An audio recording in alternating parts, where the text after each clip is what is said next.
Hello and welcome to my YouTube channel again, that is Fire with Chipmunk. So today we'll talk about the machinery, or we can say enzymes, which helps or which is necessary for DNA. Okay, so we start this.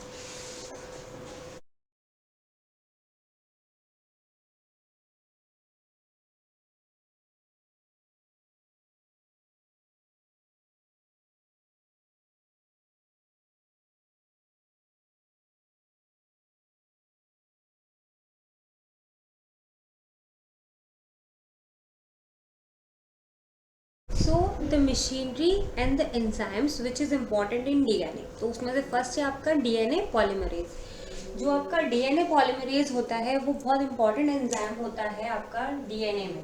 ठीक है, first your DNA polymerase in living cells माना हमने, और उसमें हमने क्या लिया example as a E coli. The process of replication requires a set of enzymes.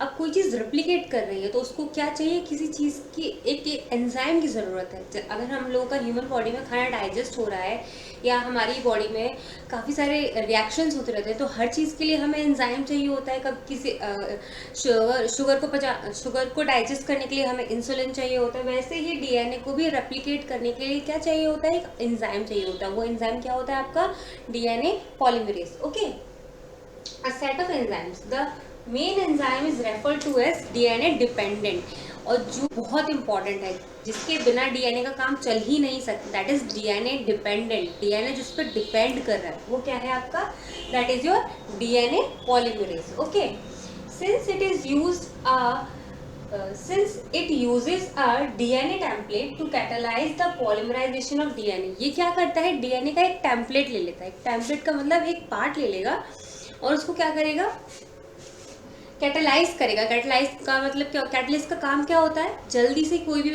Process को स्पीड अप करना और उसको जल्दी जल्दी उसकी प्रोसेस पे आगे फर्दर हेल्प करना जाने के लिए। ठीक है, तो अगर आपका डीएनए रेप्लिकेट कर रहा है तो रेप्लिकेशन जल्दी करने के लिए वो कैटेलाइज करेगा। ठीक है, कैटेलाइज पॉलीमराइजेशन। पॉलीमराइजेशन क्या होता है आपका, पॉलीमराइजेशन होता है कि आपका ब्लॉक्स ले लेके एक लंबी सी चेन बना लेगा वो। ठीक है, पॉलीमराइजेशन में आपका एक लंबा सा चेन बन जाता है। ठीक है, और आपका डीएनए तो होता ही है डबल स्ट्रैंडेड डीएनए, कितना लंबा डीएनए होता है। ठीक है,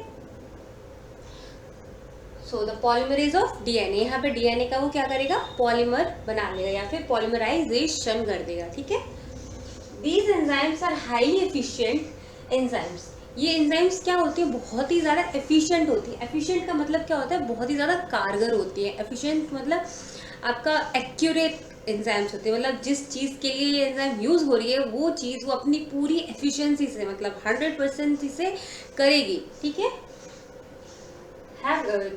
as they have to catalyze polymerization। इनका काम क्या है, इनका काम है आपका जो पॉलीमर बन रहा है, यानी कि जो लंबी चेन बन रही है उसको कैटेलाइज करना। और इस काम में जो आपकी ये एंजाइम यूज हो रही है वो 100% एफिशिएंट है। ठीक है, polymerisation of a large number of nucleotide in a short time. लंबी चेन को यानी कि लार्ज नंबर ऑफ न्यूक्लियोटाइड को पॉलीमराइज करना विद अ शॉर्ट टाइम, ये इसकी एफिशिएंसी है, ये इसका काम है जो इसे करना है, और ये पूरी एफिशिएंसी से उस काम को क्या करती है, अपना काम करती है। ठीक है, तो डीएनए पॉलीमराइज का आपका ये फंक्शन है।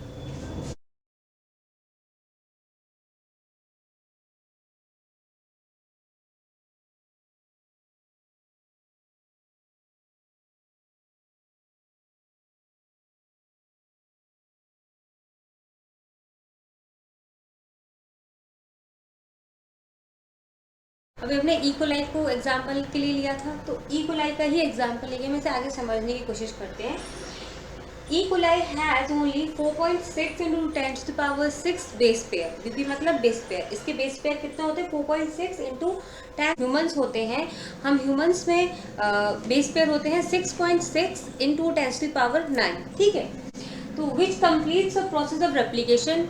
जो ई कोलाई है, ई कोलाई में 4.6 into 10 to the power 6 base pair का रेप्लिकेशन कितनी देर में हो जाता है, it happens in only 18 minutes. 18 minutes में पूरा रेप्लिकेशन का प्रोसेस हो जाता है। ठीक है, that means the average rate of polymerisation, जो एवरेज रेट पॉलीमराइजेशन का होगा वो अप्रॉक्स 2000 पर सेकेंड हुआ। ठीक है, not only polymerise to be fast, केवल पॉलीमराइजेशन ही फास्ट नहीं हो रहा, मतलब एक चेन ही बनाने का प्रोसेस फास्ट नहीं होना है, बल्कि उनका काम और क्या होता है, कैटलिस्ट करना। कैटलिस्ट करना मतलब किसी भी चीज़ को स्पीड अप करना, ठीक है, किसी भी रिएक्शन को स्पीड अप करना। कैटलिस्ट हम रिएक्शंस में यूज़ करते हैं ताकि जो आपका एंड प्रोडक्ट बनकर आ रहा है या जो आपका प्रोडक्ट बन रहा है वो क्या बने, और जल्दी बने और एफिशिएंसी के साथ बने, ठीक है। But they also have to catalyst the reaction with high degree of accuracy. With high degree of accuracy का मतलब है कि उसमें बिल्कुल भी मिस्टेक नहीं होनी चाहिए, बिकॉज अगर एनी मिस्टेक ड्यूरिंग रेप्लिकेशन, अगर कोई भी मिस्टेक हुई रेप्लिकेशन के प्रोसेस में, अगर डीएनए रेप्लिकेट हो रहा है, ए से टी कनेक्ट है, सी से जी कनेक्ट है, अगर इसकी बजाय ए से आपका जी कनेक्ट हो गया या उसकी जगह आपका यूरिकल कनेक्ट हो गया, तो क्या हो जाएगा, it will take place into mutation, मतलब एक नया स्पीशीज बन जाएगा या फिर एक नया डीएनए फॉर्म हो जाएगा, और उसकी वजह से एक नया बीइंग या फिर एक नया ऑर्गेनिज्म आप बोल सकते हो क्या होगा, एग्जिस्टेंस में आ जाएगा, ठीक है। तो उसको क्या करना है, नहीं वो केवल पॉलीमराइजेशन करेगी with accuracy, but also it helps in catalyst the reaction but with a high degree of efficiency, because अगर नहीं होगा तो क्या होगा, उसमें म्यूटेशन आ जाएगा डीएनए में, ठीक है। Please like, share and subscribe to my YouTube channel Bio with Chipmunk.